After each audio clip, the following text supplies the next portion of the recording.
This is the Sales Gravy Podcast, and it's Wisdom Wednesday where you drive the agenda. Because on this segment of the Sales Gravy Podcast, you bring your biggest sales challenges, and Jeb Blount delivers his best answers.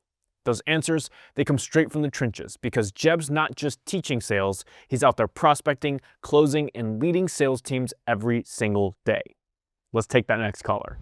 Hey Jeb, my name is Taylor Diedrich, and I live here locally in Atlanta. I work for a company called Insperity, and I think you are familiar with Insperity, but I do have a question. So my question is, when you're building your personal brand, how do you not conflict with the brand of your company? So if you wanted to establish a personal, like your own personal brand, how is that different?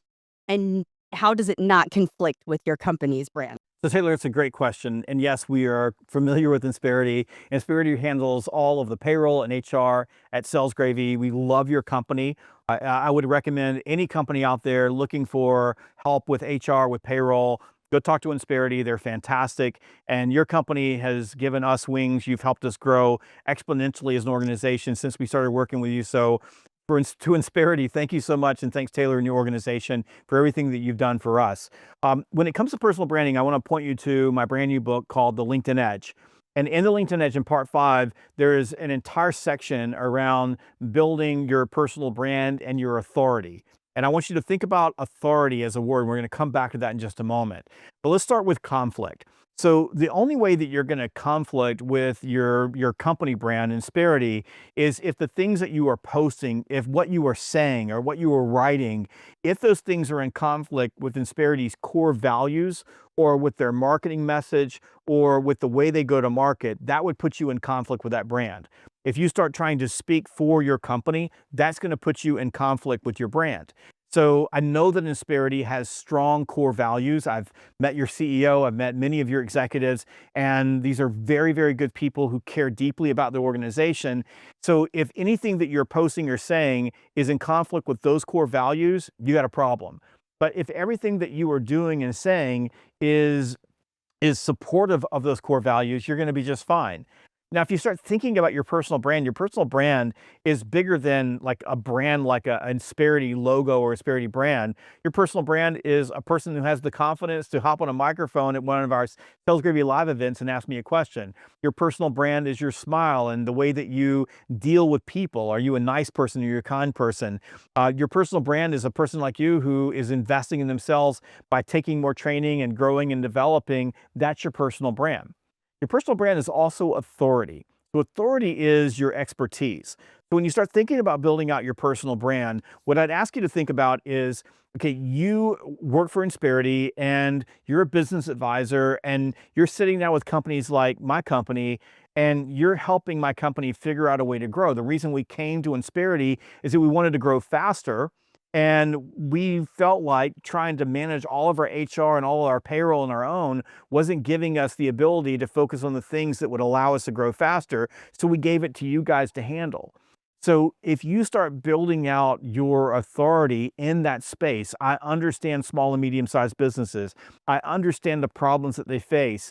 There's a reason why they call me because I walk in and I act as a consultant to help them work through those issues and problems.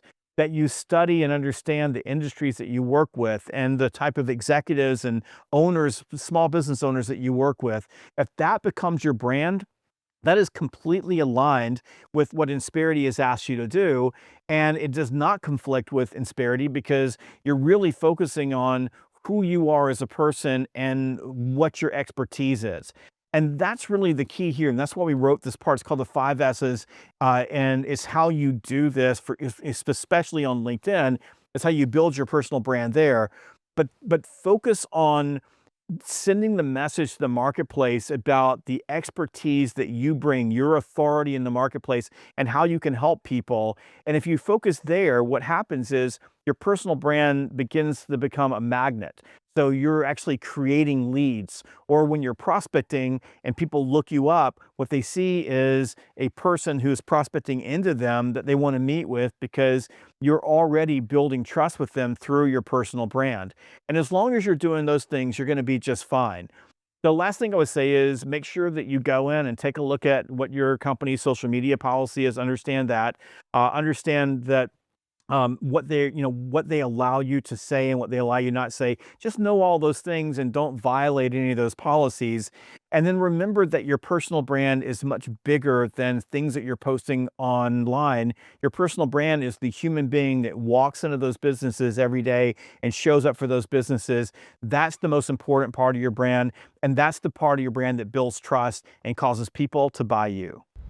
If you've got a question for the show, head over to salesgravy.com/ask. That's salesgravy.com/ask.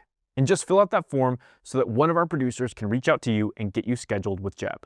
To wrap things up, remember that your personal brand is your authority. Stay aligned with your company's core values and know their social media policy inside and out, but focus your content on your specific expertise, the problems that you solve for small businesses, and the patterns that you're seeing. And then bring simple frameworks that your buyers can use right away to better their world.